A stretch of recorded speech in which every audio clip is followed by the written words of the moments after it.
Thursday afternoon to you, 4 o'clock time for Sports for CLE. Thanks for joining us. Hope you're having a good day. Browns back on the practice field, out in Berea, getting ready for a game against the 8-6 Texans in Houston on the road. Browns not practicing today. It's a pretty significant list. So Joel Bitonio with back and knee unable to go. Juan Thornhill, Anthony Walker Jr., Obo Okenrankwo, Kanasic, Zadarius Smith also not practicing, believed to be a day of rest.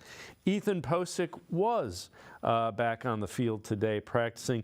Joel Bitonio talked about where he is health-wise after that bad back. I do feel a lot better. I mean, Monday morning was very difficult for me to get out of bed and make it, just those backs, you never know. But I'm feeling a lot better now, and hopefully that continues to progress. It popped up. It hasn't bothered me this year. I have in the past had some, you play football in the NFL for a decade, you have some back issues, but not this year. I haven't dealt with it. It kind of just popped up Sunday, honestly, and so that's one of those ones that, you try and play through an ankle or a shoulder or a knee, but when you can't really get in your stance, it's hard to go out there and play. Joel, seems like it was more of like a muscle spasm type of thing than any kind of structural disc issue. Is that correct? Yeah, we won't get into a bit of the nitty-gritty, but yeah, we're feeling a lot better, and to me personally, I think it's more muscle spasm issues, and hopefully you can correct those as the week goes on. Let's welcome in Quincy Carrier, Untitled Unfiltered Browns coverage. Quincy, how important, Posick back on the field, how important would it be to get Bitonio and Posick back? Oh, it'd be huge, right? You talk about the lack of run game that you have in there. I mean, it'd be nice to just have two of those guys in there, especially against a team that doesn't run defense specifically well in the interior of the defensive line as the Houston Texans. So this is a week where you want to go guard, center guard in the middle of the field, kind of do some inside zone runs. And obviously, if you're going to go guard, center guard, it would help to have your guard your center. So this would be a good week to come back because they're going to want to run a lot of inside zone this week to take advantages of the weaknesses of the Texans roster. But again, got to get healthy because that's really like you're not going to be able to run the ball if you don't have those three guys in there. Yeah, the other thing is that allows Nick Harris to then be moved back to the fullback position. It allows Michael Dunn to be that extra line. So it has a domino effect on the run game as well. Mm-hmm. Texans beat up as well. So you take a look. C.J. Stroud not able to go, another day of no practice, still in the concussion protocol. Still no Will Anderson, really good edge rusher. Blake Cashman, defensive guys. Jim Schwartz talked about Case Keenum, who it's looking more and more like will be the starting quarterback for the Texans Sunday. Case Keenum's been around for a long time, has all the experience in the league. Obviously, he was here.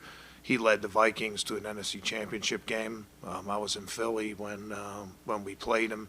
A true vet that has seen everything, very accurate passer. He does it a little bit different than C.J. Stroud, but, led him to a win last week. And, when it's all said and done, head coaches and quarterbacks are judged on wins. And, Case Keenum's a winner. So we're going to have to play our very best against him. Our guys know him a little bit. Some of his strengths and his weaknesses. So, again, whatever the Texans do at quarterback, we're prepared. We're prepared not just for them, but for Davis Mills also. So, Quincy, what is that? We know what that offense – we know what the offense with Case Keenum looks like. What does it look like? Remind me. You want me to be respectful about this, or do you want me to be? Look, Case Keenum clearly has limitations, right? He's a limited quarterback. He's an older backup quarterback. I believe he's 36 now.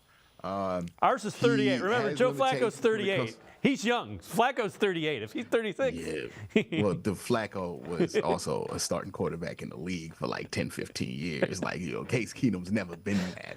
So look, here's the thing with Case Keenum. He's going to throw the ball wherever he can throw the ball, right? If you give him easy stuff, he will beat you. If you allow him to get comfortable, he will beat you. But the thing that's been true about Case Keenum from day one, that's true about it now, is if you get pressure on him, you tend to get interceptions. So that's going to be what the task is for this defensive line. You pressure Case Keenum, he's going to throw some interceptions, he's going to give you some fumbles, he'll give you that football luck. But if you don't pressure Case Keenum, if you let Case Keenum sit back there and let it be a 7-on-7 drill at practice like he's comfortable doing, okay, he might look a little bit decent on you. But there's going to be opportunities for these DBs. There are going to be opportunities for these linebackers. There are going to be opportunities for these defensive ends and tackles. The question is, are you going to catch it when it comes to you?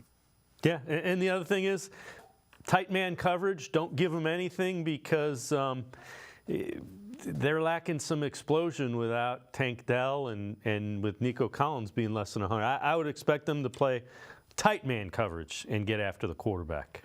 I actually wouldn't, because I think you would be more dangerous for yourself if you played tight, because that increases the amount of flags you can get. And honestly, I don't think Case Keenum's good enough at quarterback to require that you be that tight on coverage. We got Denzel Ward, we got Greg Newsome, we got Martin Emerson. The reason you have corners like that is so that you don't have to play super tight, because you know they have the recovery speed to come back on the football if they need to. And Case Keenum does not throw the fastest football in the world. So I actually think that you can play a little bit off this week and get away with it, because you have the closing speed at corner to be able to be fine, not give up things over the top, not have to risk the big play or the big penalty. And if you are playing off a little bit, it gives you time to adjust to a badly thrown football, and you can turn that into a turnover. So I think that this is going to be a week of, hey, look for the ball, right? Look for the ball, because you're going to have time to adjust to it. Just don't give him easy throws. Case Keenum will take easy throws and pick you apart if you give them to him. So that's what I mean more by tight man, is don't give him easy throws. Do not give him the little checkdowns. Browns are 2-4 on the road. Defense has struggled on the road. Jim Schwartz talked about the Browns' defense on the road and what he's told his guys. Us against the world kind of mentality. You're going into a hostile environment and embracing that. And, that's another step that we need to take as a team and as a defense is winning on the road. It's hard, when you get December and you get January and games mean a lot. Winning on the road means an awful lot, and we haven't always played our best on the road, and we've learned some lessons, and hopefully that will pay off for us now as we mature and we sort of,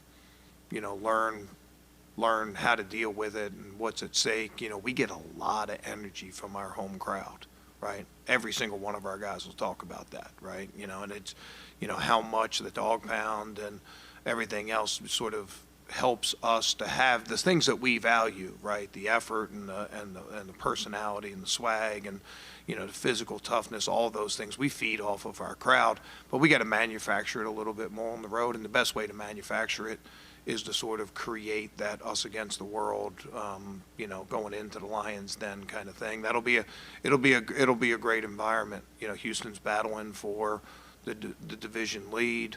We're all playing important games in December, so we look forward to that challenge. So Quincy, what about it? Elite defense, is it the same? Is it as good as having an elite quarterback? It's the second best thing you can have, is having an elite defense. If you just look at how teams have won Super Bowls, you've either had an elite quarterback or you've either had an elite defense. But no team has won it without either of those two, right? Like, no team's got it off the strength of their wide receivers. But that's what it usually takes to get to a Super Bowl. You can have one, you can have the other, they can work. We've seen it in modern memory. I mean, all of Eli Manning's Super Bowls, all defensive oriented. You can look at the 2017 Eagles, in which Jim Schwartz was a coach on. Like, Nick Foles did something, but let's be real. We know why they won that Super Bowl. It's their defense that year that Philadelphia had, specifically the defensive line. The defensive line just makes everybody's life so much easier. It makes your corner's life so much easier, because now, instead of worrying about what I'm going to do at the top of this route, I ain't got to worry about that. Yeah, I got beat. It don't matter. Myles affected the throw, so they threw it out of bounds or whatever, right? It makes the margin of error on defense so much bigger. And as we saw on Sunday, it gives you a greater margin of error on offense because Joe Flacco what accounted for 2 pick sixes, whether they were his fault or not. Those happened. You gave up 14 points on offense, but didn't matter, right? Because the defense just didn't let the Chicago Bears score a touchdown on a dedicated drive, right? So they were able to hold the game, hold the score down that, hey, now you can come back from those mistakes that you made earlier. Instead of those mistakes getting mounted on top of, and instead of being down 10, you're down 20, you're only down 10. Okay, 2 drives can save this whole thing. All they're asking from the offense is give us 2 decent, good, long drives. Everything else can be salvaged from points, from good field position, everything else. But that's what the great defense and a great defensive line does for your team. It gives you a margin of error that is only comparable to a quarterback. All right, so the question becomes, why the drastic difference between the way the defense plays at home and the way they play on the road? I mean, it's night and day. It's like least of points allowed at home, most points allowed on the road. Is it a factor of competition, the quarterback, or? I think it has a lot to do with when you're playing these teams. Like you just went on a West Coast road trip and you played 2 teams on the West Coast that were as hot as they were going to be all season, back-to-back weeks, and you were going through this weird switch at quarterback, which can affect your energy, your morale. I mean, we saw it with the city. Like before the Jacksonville game, there was not a lot of energy for the Cleveland Browns. Like you had to imagine that the energy for the team was a little low there. Now you're up on a little bit more of a high. The last time we were up on a high like this before a road game, it was the Baltimore game, and they ended up playing fine on the road there. And if you can beat Baltimore and have a good defensive showing against Baltimore in M&T Bank Stadium on the road, that tells me that you are capable of playing good football on the road. You just got to make sure that you transfer that energy that you have at home to the road. And what I expect Jim Schwartz to do early in this game is try to get downhill quick, right? Just start that momentum quick. I'm trying to get sacks. I'm trying to get TFLs. I'm trying to get my guys dancing. I'm trying to get my guys celebrating so they have that energy and we can be our own home team on the sidelines. That's what they have to do, is just get everybody involved, get everybody engaged. And as silly as this sounds, this is dead serious. I promise you they're spending significant time this week talking to the people who will not play in this game about how important it is that they're on the front of that sideline and giving this team juice, right? That's what you need on the road, is you need a way to generate that juice on your own. And that's what I think they're going to focus on. Obviously, any fans that will be down there, that will help. But it's more about that sideline and just recreating that energy that you have on the road, that you have at home on the road. Quincy Carrier from Untitled Unfiltered Browns coverage. And now I can step aside to quick timeout. Other side of the break, we'll hear from Jim Schwartz about Myles Garrett. Sports for CLE. Be right back. Stay with us. Holiday gold! The $20 scratch-off? It has 100 times multiplier. I could win $1 million. Psych! I got merry and bright. No fair. It has a 200 times multiplier. I could win $2 million. Game on the back. Game on the back. Game on the back!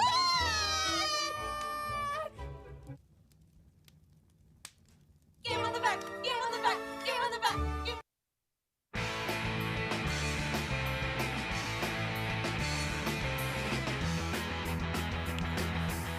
We continue talking Browns with Quincy Carrier from Untitled Unfiltered Browns coverage. Jim Schwartz was asked, did he think Myles Garrett is worthy of Defensive Player of the Year? In my mind, the definition of a great defense or a great player is when an opponent starts their game plan with, we're going to take care of this guy, right? Like, we're not going to let this guy beat us. And he's still able to be effective, and he's still able to, to play at a high level. So there are a lot of guys that can make plays when they don't see attention and things like that. But, in my career, I've really seen it from 3 players. I've seen it from Myles, I've seen it from Calvin Johnson, and I was a young quality control coach, but it was only the first 3 years of his career. But I saw it from Ray Lewis also. guys that every week the opponent said, this guy's not going to beat us, and every week that player still made plays. So, Myles fits in that category, affects the game, helps other people make plays. We could have a 2-hour press conference of the ways that he affects the game. So, Quincy, I know you've also addressed this. Why do you think you should be Defensive Player of the Year, Myles Garrett? Nobody is as terrified as a defensive player as offensive coordinators versus Myles Garrett. There's not a single player in the NFL that teams, offenses, offensive lines, just your offensive coordinator in general. There's no defensive player that terrifies a football team more than Myles Garrett. Teams are doing more for him, right? We talk about TJ Watt. He's a good player, right? You would think they double team him on the line. They do. 15% of the time he's double teamed. Myles Garrett gets double teamed 32% of the time. 32. And these aren't normal double teams, Dave. These aren't like, we're going to chip a running back at him or we're going to throw. No, they throwing tight ends, linemen, and another guard at him. Like, they got to come up with a new term for what they're doing to Myles, because this isn't a simple double team. This is we're not going to let him beat us. We don't care. And here's the thing that's impressive about this, Dave. It'd be one thing if it were like last year, where the reason you can get away with doing that is because the rest of the defense was not good. This year is different. This defense is really good. You still got guys like Denzel Ward. You still got guys like Greg Newsome. You still got guys making plays, JOK making plays, D'Anthony Bell making plays. Like, you got guys all along this defense making plays, and they still just don't want to let Myles get loose. Like, they know it's going to hurt them. They know they can't get away with this strategy, but they're still like, it's better that he doesn't kill us. Look how fast Justin Fields got rid of that ball last week the second he felt like Myles could come. All right. That is fear. Right. That is domination. That is the best defensive player in the NFL, because that is the dude who wrecks the most game plans, and he don't even have to make a play to do it. He just has to exist. Okay, it's Darrelle Revis level stuff. All right, so Texans head coach DeMeco Ryans talked about having left tackle Laramie Tunsil available to block Myles Garrett, as well as the Browns moving Garrett around.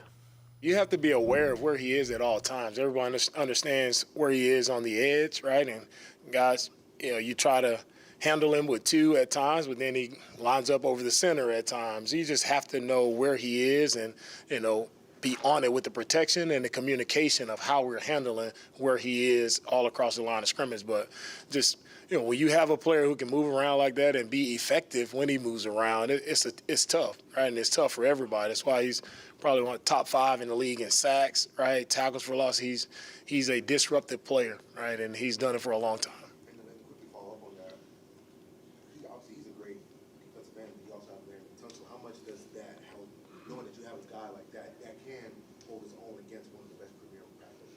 Yeah, it helps having Laramie. It helps because Laramie has done a good job, throughout his entire career of being able to block some of the best pass rushers in the league.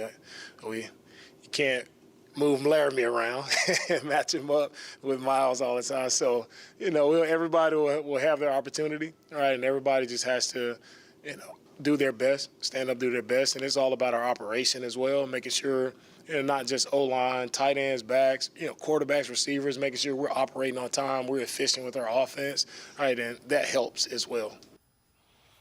Goes to show you exactly what you were saying about that. But the question about Laramie Tunsil, you saw him kind of chuckle. He probably wishes he could move Laramie Tunsil around to try to block Myles. And he also thinking, I'm not about to leave Laramie alone with him. Like, that's not about to happen. He acts that like I was about to just, Laramie gonna handle that one-on-one. No, that's not, nobody.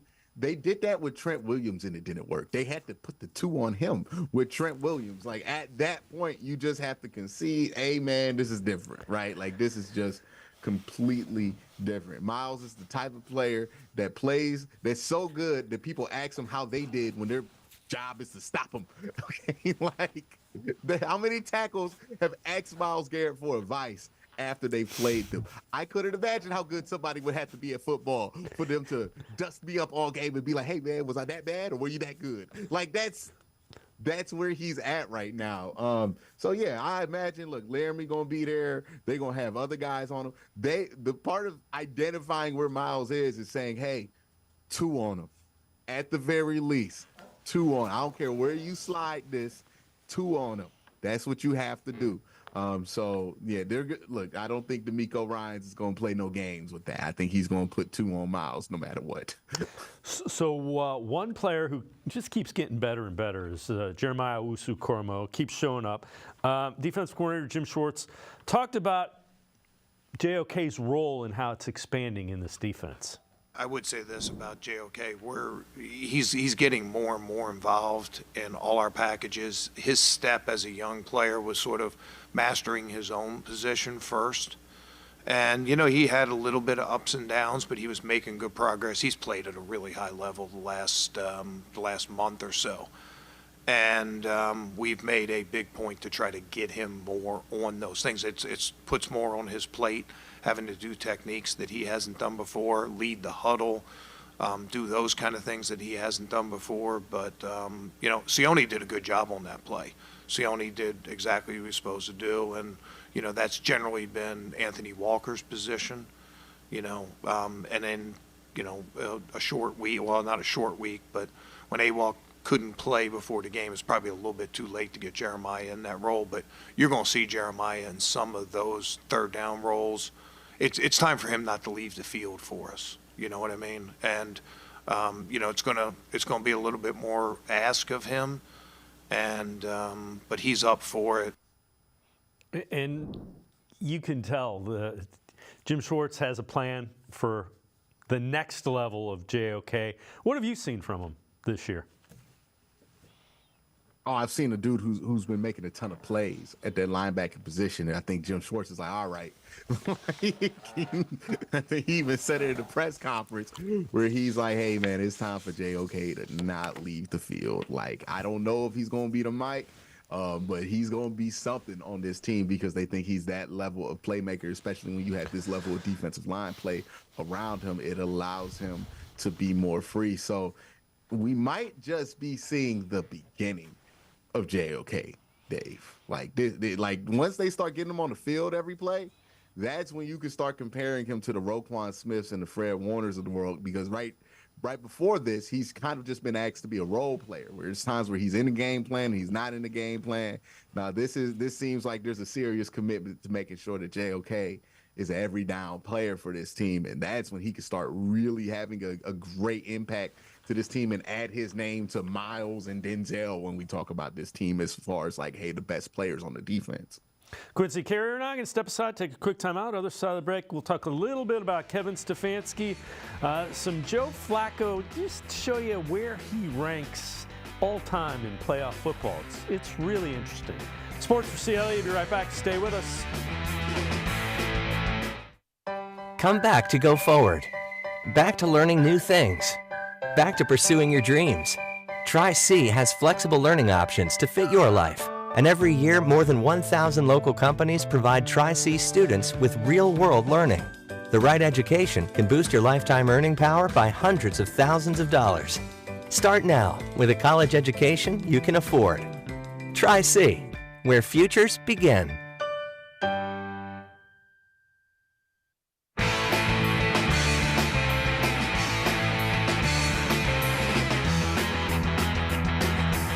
We continue talking Browns with Quincy Carrier from Untitled Unfiltered Browns coverage. Rich Eisen, NFL Network, Rich Eisen Show, talked about Kevin Stefanski and why he should be Coach of the Year.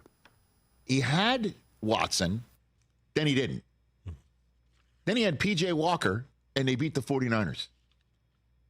I'm still baffled by that. By the way, it happened. I watched it. It happened. And it's not just because the Niners were terrible. It's the Niners were affected by one of the best defenses in the league. He's the one who convinced Jim Schwartz to do the gig, which, by the way, is game-changing. Okay?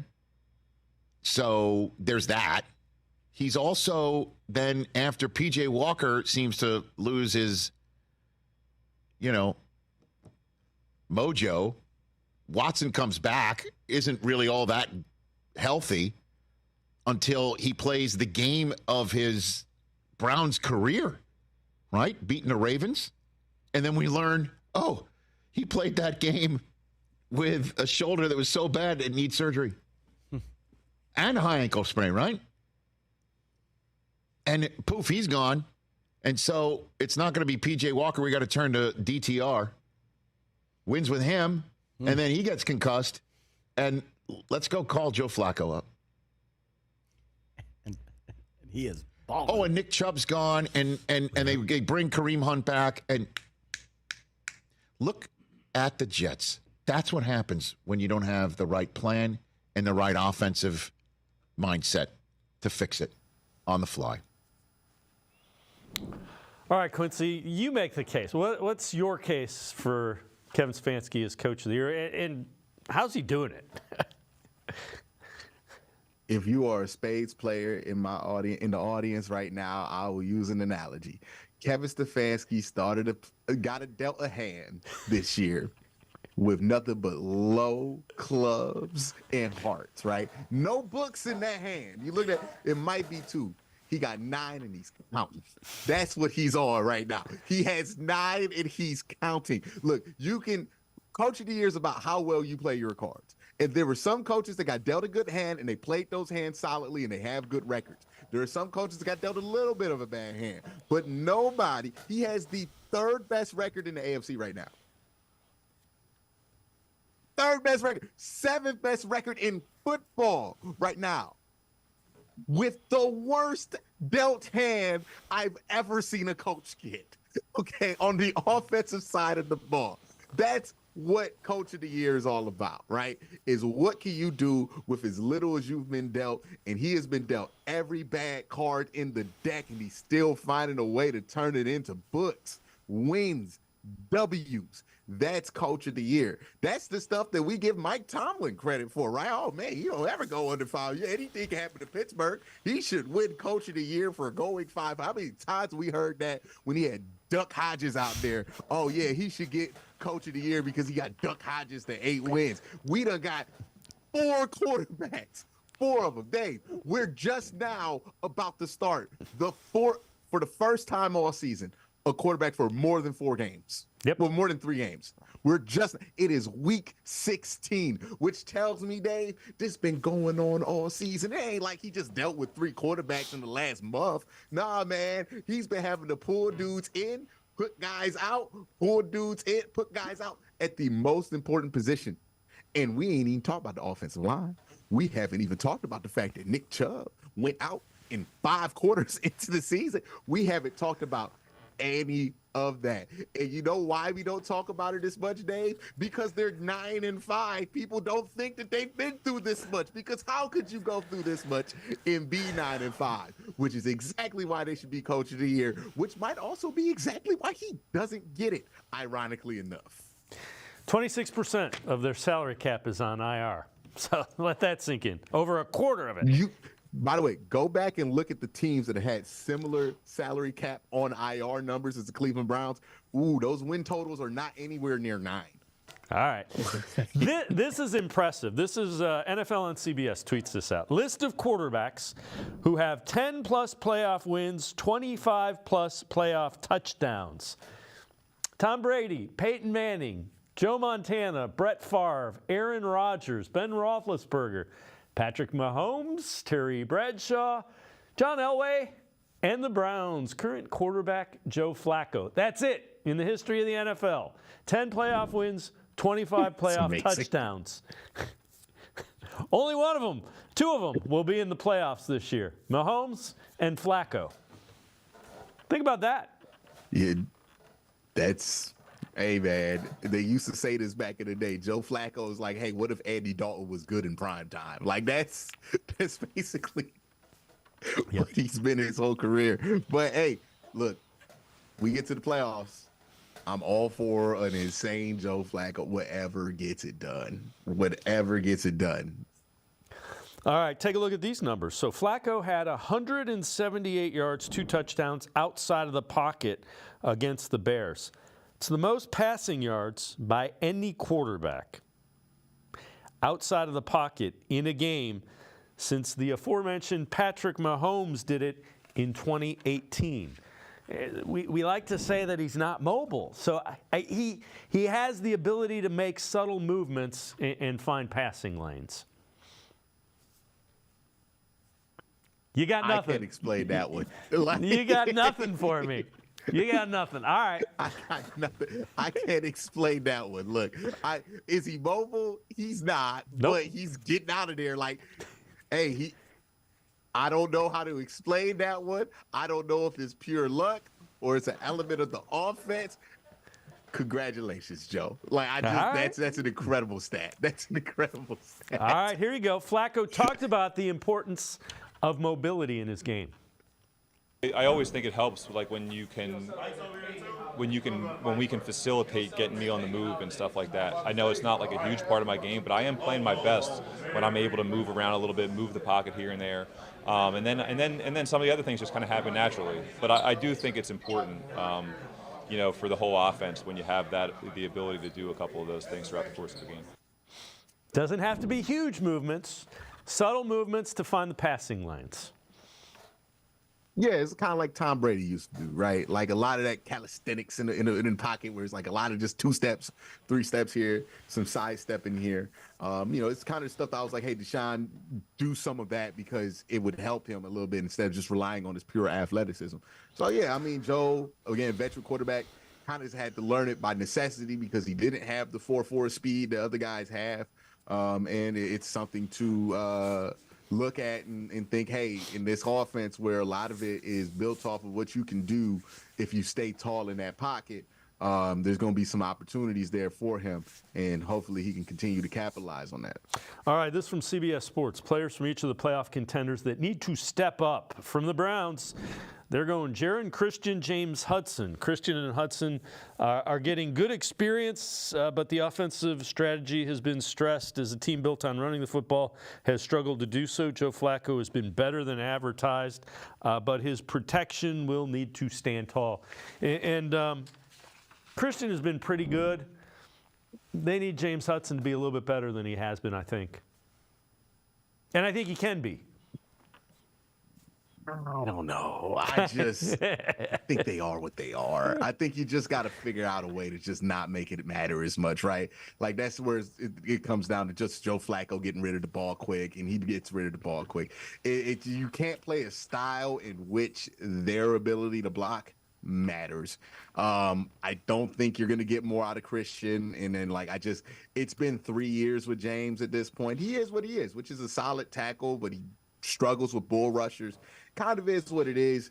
You just have to work around that, right? Like this is where when you're down to your third option at right tackle and your second option at left, well, not even second option because James Hudson is the second option. You're just down to a lot of third options. Like, hey, you just got to live with what you're going to get from that spot and find a way to kind of get around it. If there's anybody that I could look at on this roster and say, hey, they need to step up and they're capable of stepping up on the Browns offense, I would say maybe Jerome Ford or somebody along those lines. I think Elijah Moore has done a good job of stepping up. Amari Cooper the last couple of weeks has done a good job of stepping up. And we know David Njoku has stepped up as well. But it has to come from guys like that, right? Like when you're down as many guys as the Browns are, you just can't have the guys that you think are good still underperform. Like you can't have that from anybody.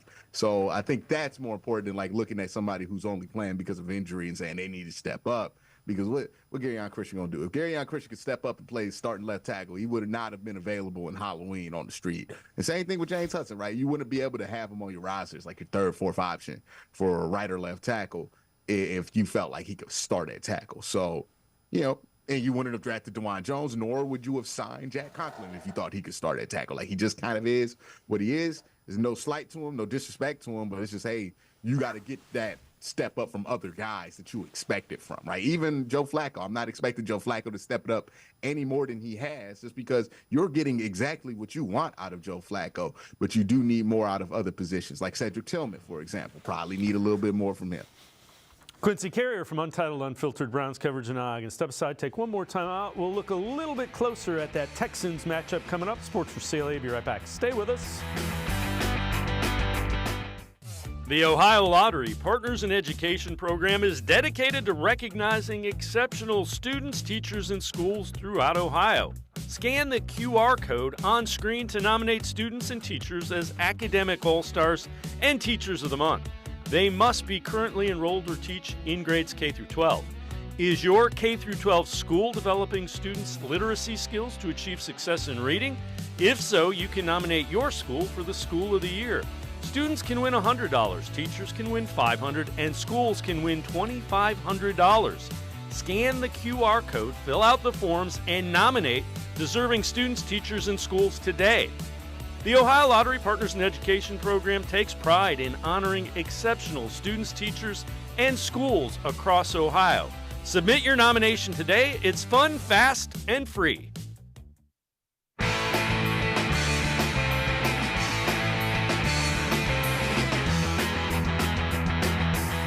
We continue talking Browns on Sports for CLE. Jim Schwartz, defensive coordinator, talked about Browns culture. It's easy for culture to be good when things are going well, right? I mean, it's sort of the definition of being a front runner, right? You know, hey, when things are going great, everybody can be, you know, first guy in the meeting. Everybody can be unselfish. Everybody, you know, like all those things are easy to do when you're winning. When you experience some injuries or you experience a couple losses in a row or any of those things, when you don't have good culture, all of a sudden you start seeing guys that become maybe a little bit selfish, or guys start dropping off, or you know, you start getting all those things. We haven't seen that from this team. This team has been resilient. You know, particularly recently, we've had to deal with a lot of injury situations. You've seen unselfishness from players. You know, so, you know, with that and it's not like things are bad. I say when you're at your worst, or when things are the worst, how you are is how culture is defined. But I'd probably just shift that a little bit. Your culture is defined by, you know, how you act when things are most challenging. And we've had some challenging times, you know, all season as a team. Yeah, the one thing is, Quincy, this team has been challenged quite a bit. They've had a lot, and they've responded. So it's good to see. That's what good teams do. Yeah, absolutely. You got to bounce back from these challenges. You got to respond to these challenges. You lose 2 games in a row. How do you respond? We saw what that did to Pittsburgh. Pittsburgh lost 2 games in a row. They started pointing fingers, and they started to implode. And you could tell it was going to happen the second that they lost the game. You had guys in the locker room talk about how we need a change and how this isn't sustainable, and, you know, pointing fingers. Same thing that the Browns did when they collapsed at the end of last season or at the end of 2019. You know, that's not good culture, right? And it gets exposed when you lose a game. But a team with good culture, they can lose 2 games, come back, beat Jacksonville, win 2 more, boom, we back rolling, right? Like that's what it is. That's what good culture is. That's what good locker room culture is, and that's what the Browns have right now that a lot of teams don't. All right, let's talk about the Browns offense. What does it look like against the Texans if they're going to get a win? They got to be able to run the ball with the inside zone a little bit. Look, I don't know how much you want to throw at Derek Stingley and Steven Nelson. Both those guys are having good years so far, and both those guys have gotten a lot of turnovers this season. So you got to be a little bit more careful with the football. This is a week where, hey, you know, Joe Flacco, you might get away with throwing a couple of interceptions, but I would really love if we could play a plus margin game, right, where we're not trying to win by 3, where we win by multiple scores or something like that. And I think that has to do with just not turning the ball over, having some success with the inside zone, and then playing good defense and capitalizing on good field position. I feel like in the Flacco run, there's been 2 things we haven't done well so far as a team. It's been taking care of the football and capitalizing on good field position. How many times have you seen the Browns line up on the 40 or close to the 50 and not even get a field goal out of it the last few weeks? It's happened a ton. They haven't capitalized on good field position. They haven't capitalized on not turning the ball over as well. So I think those two areas are where you want to start to see some success, because those are the two glaring flaws that you see with this team that you worry about hurting them when they play a good team. Yeah, and Houston has been really good at taking the ball away. They're one of the tops is in terms of plus turnover differential. How concerned are you about Devin Singletary? This guy, he's averaging, I think 3 of his last 6 games he's been over 100. He's averaging almost 5 yards a carry in those 6 games. How much of a concern is he for the Browns' defense? He has to be the number one concern, because your number one goal is to put the game in Case Keenum's hands this week, right? You want Case Keenum to throw the ball if you're the Cleveland Browns. And if you don't stop Devin Singletary, you won't be able to get to that, right? We talked about all the rewards you think you can reap from forcing and getting pressure on Case Keenum. Well, you don't get to those rewards if you don't stop Devin Singletary. So that's going to be the number one priority this week for this team, is to take Devin Singletary out of this game so you can put the game in the hands of Case Keenum. Quincy Carrier, untitled, unfiltered Browns coverage as always. Great stuff. Appreciate the time and the insight. Thanks very much, Quincy. No problem. Thank you for having me. Quincy Carey, make sure you check him out. Untitled, unfiltered Browns coverage. Always really good stuff. We're going to step aside, take a quick time out. We continue talking Browns. Jackson McCurry from the Dawland podcast straight ahead. Stay with us. Come back to Go Forward. Back to learning new things. Back to pursuing your dreams.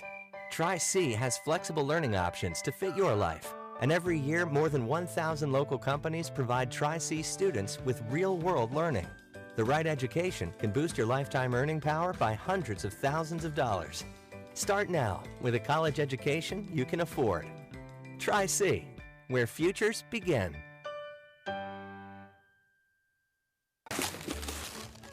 Holiday gold!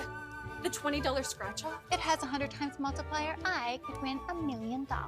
Psych! I got merry and bright. No fair. It has a 200 times multiplier. I could win $2 million. Game on the back. Game on the back. Game on the back!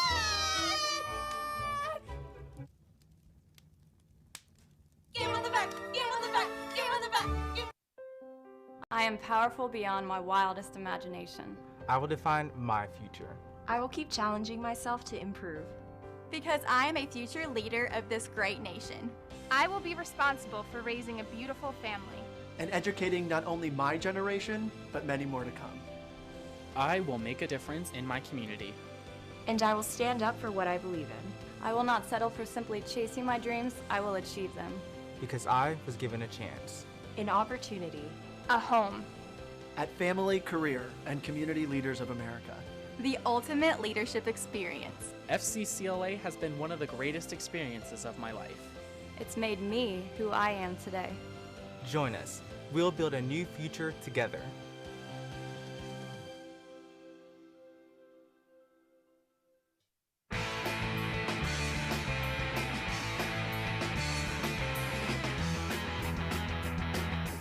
We continue talking Browns here on Sports4CLE. Former NFL quarterback Chris Sims on NBC's Pro Football Talk, talking about what he sees in the Browns this season. The Browns, I don't know, they're arguably, I think, one of my favorite teams to watch in the league right now. They're kind of can't miss football. Their defense, I have a man crush on it. I mean, their defense is phenomenal. And what I think I love about them more than anything, Mike, is like they go for the kill every play. Right, I think you heard me a few times during the game in the viewing room where I'm like, look at this. It's 2nd and 7. They got 9 guys at the line of scrimmage. They're playing man-to-man like it's 1st and goal on the 1-inch line. I mean, it's just they don't play to like, oh, let's make sure it's, not 2nd and 4. They go, we want 2nd and 14. It's like every play is like, no, we think we can make you lose yards here. I mean, their defense makes so many plays. Right? And this one, they saved their defense. I know Joe Flacco is going to get a lot of the credit for throwing for 374 yards. I wish I could throw 3 interceptions and a pick 6 and get credit for a game like that. Damn. I mean, the pick 6, another time he throws an interception, it gets returned inside the 5-yard line. They hold the Bears to a field goal. The pick 6 was off the guy's hands. Yeah, it was unlucky. That's right. But it still was trying to jam the ball into the middle of the field. Let's welcome in Jackson McCurry from the Dawland podcast. And Jackson, I get the point, but that's what you get with Joe Flacco. They're the high risk, high reward. You know, the ceiling is really high and the floor is pretty low. Yeah, definitely. I mean, that's what he's been throughout the back end of his career. It's been a guy that can light you up, but also get lit up and turn the ball over. But yeah, that's what you're going to get with Joe Flacco. And I think all Browns fans would agree with Chris Sims that we have a man crush on this defense led by Jim Schwartz and Myles Garrett, just because we were getting bullied for so long the last couple of decades, but now we're the bulliers on the football field. The defense sets the tone with their physicality, their aggressiveness, and then, you know, it leads to the offense going out and hopefully executing the way they did in the fourth quarter against Chicago. But yeah, I mean, it's hit or miss with Flacco, but as long as the defense keeps doing its thing, the Browns are going to be in every game the rest of the regular season and into the postseason as well. The other thing Flacco gives you, he always gives you the potential for that big play. You look at the pass to Goodwin, the pass to Njoku, the pass to Cooper. It doesn't matter what happens in between. If the game's on the line and he has a chance to make a play, he's shown that he can do it. Texans head coach DeMeco Ryans talked about what Joe Flacco gives the Browns. Flacco, another veteran guy who stepped in late in the season, but you've seen success from him just because he's done it for such a long time and he's done it at a high level. Joe has won Super Bowls. He's been in the playoff numerous amount of years, right, playing on really good teams there in Baltimore. So you see him step in immediately and impact this team just because of his experience, right? And he knows where to go with the football. He's smart, and you know, he's helped that team tremendously, right? They play really good defense, and now you add Joe and their offensive attack, right, with the running game, the screens, and also the deep shots where Joe does a really good job throughout his entire career. He's done a great job of throwing the deep ball, and that's where they thrive. That's where they want to hang their hats on, is creating those chunk plays. So we have to be prepared for that. And Jackson, the defense or the offense believes in. It didn't take long, but you can tell the offense already believes in Joe Flacco. Oh, without question. I think once you saw that his arm was still one of the best in the league, the way he's able to stretch the field, you know, connect with guys like Marquise Goodwin, David Njoku, Amari Cooper downfield for the big chunk plays like DeMeco Ryans talked about, you knew you were going to earn the guys in the locker room's trust. Because if he can thread the needle like he did on that throw to Cooper in the fourth quarter on Sunday, you know the Browns have a chance to win. You also know that it could be a costly interception because when you watch the replay and you see three defenders in between, you know, the ball and Cooper, you're thinking this is going to be bad, but somehow, you know, Cooper was able to connect, make that catch, and then race up the sideline for a touchdown. So you heard Amari say it gave confidence in the Browns again, that they could push towards the playoffs, having a veteran out there like Joe Flacco. I don't think it's disrespectful to guys like P.J. Walker and DTR, but Flacco gives you that confidence. Like DeMeco Ryan said, he's been here before, especially this late in the season, heading into the playoffs. We know what he's done in the past with Baltimore in the postseason, and you just hope that magic becomes alive for the Browns here in the next couple of weeks. So take a look at this. AFC North starting quarterbacks this season. This from the NFL on CBS.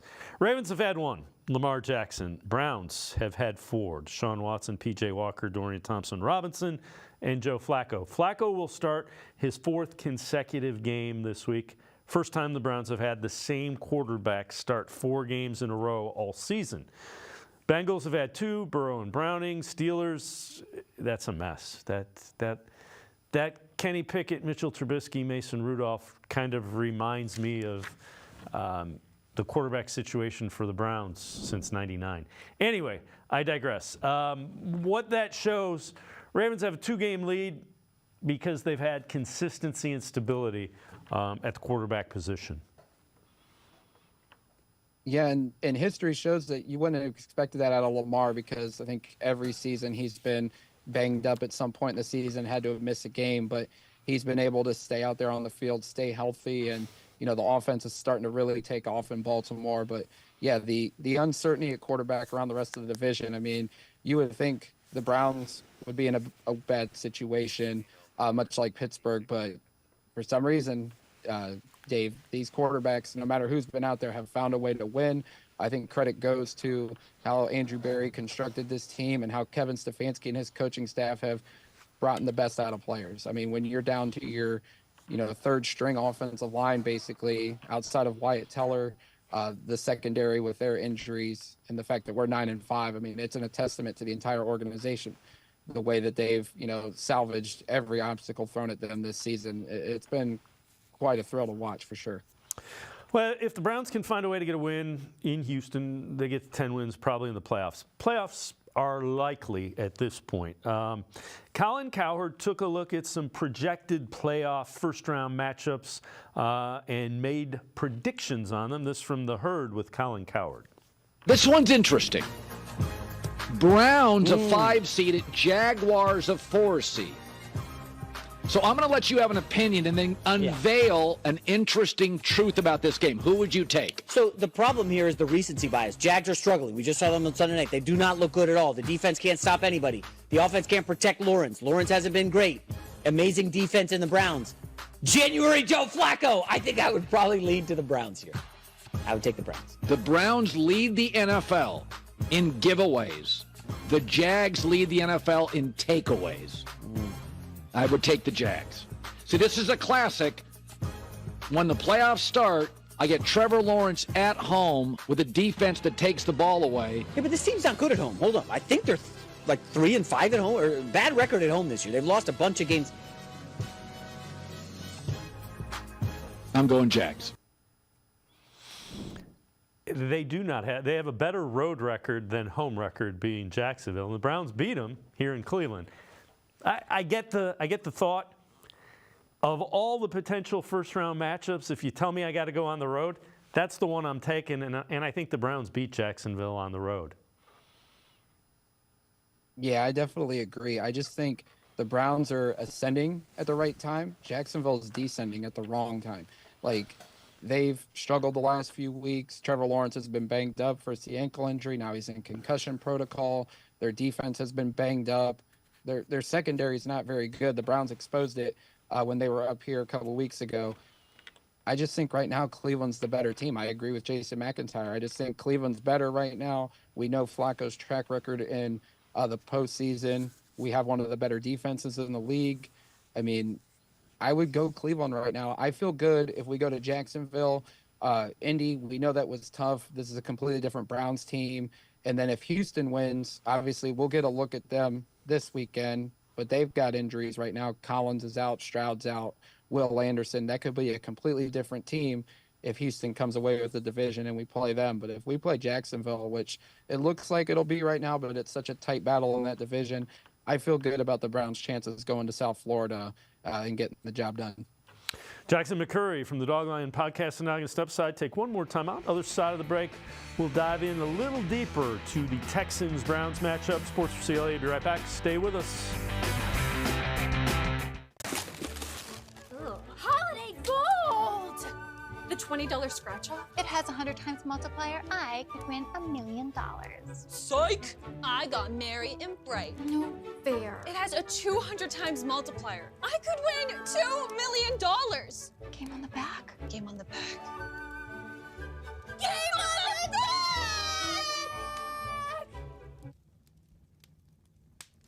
Game on the back! Game on the back! Game on the back!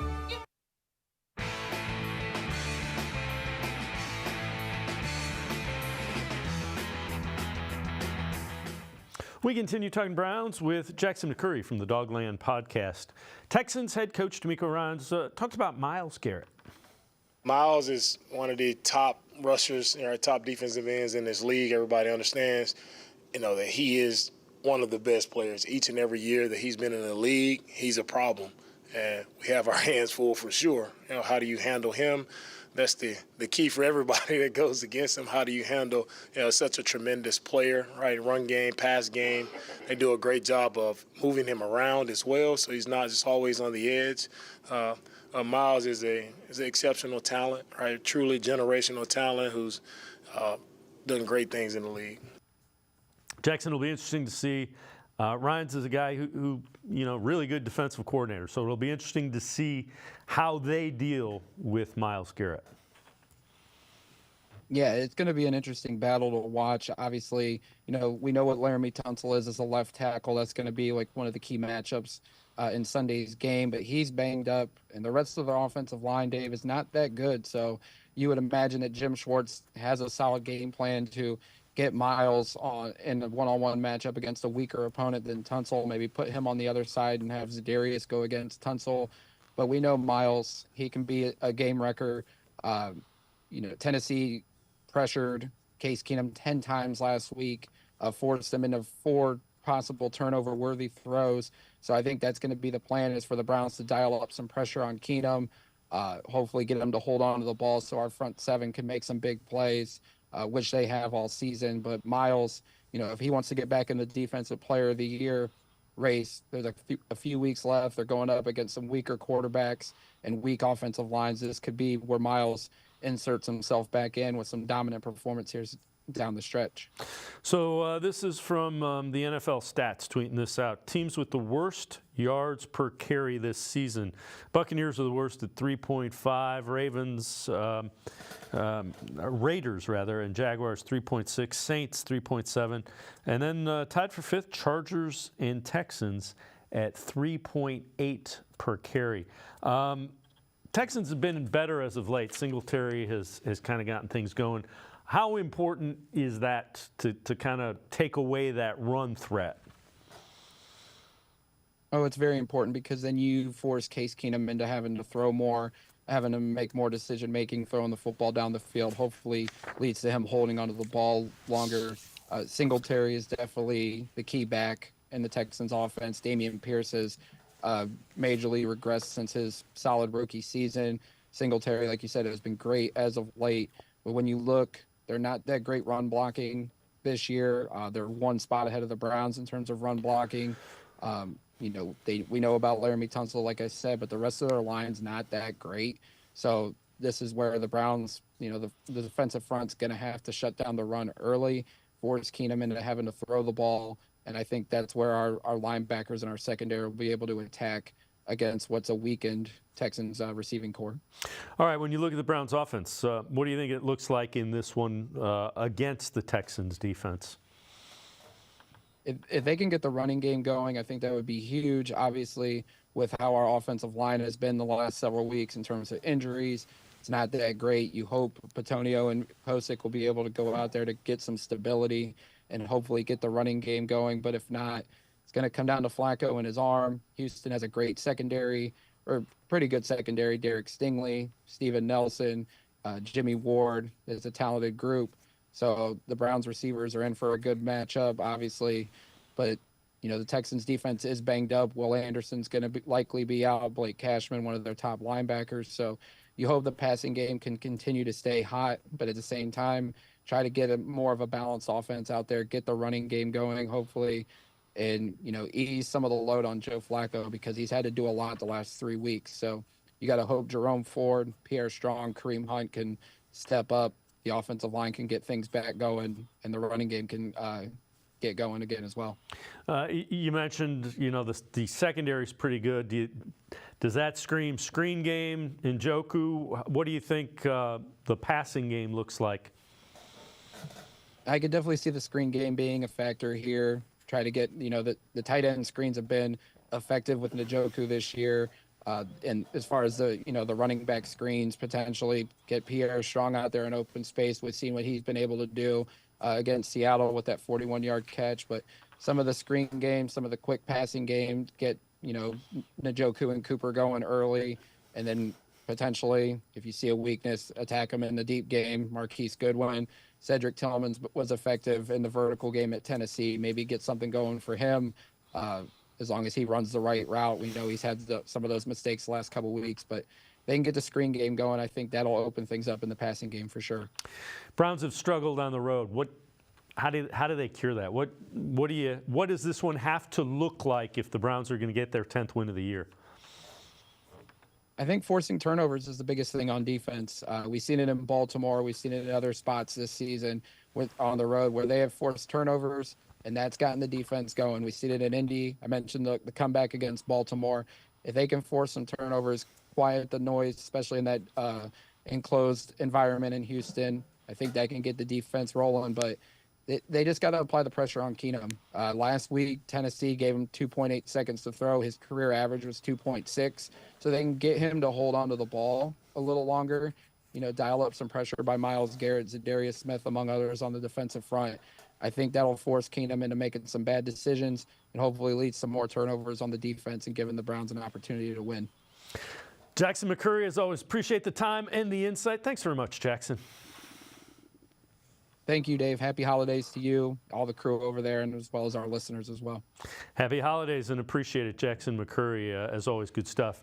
Check him out, the Dogland podcast. That's Jackson McCurry. It's going to do it for this edition of Sports for CLE. We will see you back here tomorrow at 4 o'clock. Have a great night, everybody. See you tomorrow at 4 on Sports for CLE.